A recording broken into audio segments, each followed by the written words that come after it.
पुरुष मंडळी, तुमच्या घरातली गरिबी जर तुम्हाला बाहेर काढायची असेल तर फक्त एकच महत्वाचा नियम पाळा. तो नियम म्हणजे तुम्ही तुमच्या घरातल्या महिलेला कधीच त्रास देऊ नका.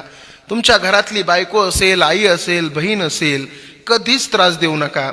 आणि खरं सांगू, कदाचित तुमच्या नवरा बायकोचं भांडण झालं तर बायकोच्या केसाला धरून कधीच तिला ओढू नका. कारण आजपर्यंतचा इतिहास आहे, ज्या लोकांनी महिलेवर अत्याचार केला त्यांचा वंश राहिला नाही.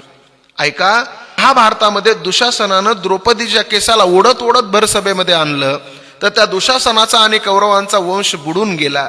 रामायणामध्ये रावणानं सीतेच्या केसाला धरलं आणि लंकेला घेऊन गेला, रावणाचा सुद्धा संपूर्ण वंश बुडून गेला. आणि कंसानं सुद्धा त्याच्या जीवनामध्ये त्याच्या बहिणीवर, देवकीवर अत्याचार केला. अर्थात देवकीच्या केसाला धरून कंसानं सुद्धा देवकीला जेलमध्ये टाकलं, तुरुंगवासामध्ये टाकलं. त्या कंसाचा सुद्धा वंश संपून गेला. म्हणून जी माणसं महिलेवर अत्याचार करतात, जी माणसं महिलेला त्रास देतात, ती माणसं त्यांच्या जीवनामध्ये कधीच यशस्वी होऊ शकत नाहीत.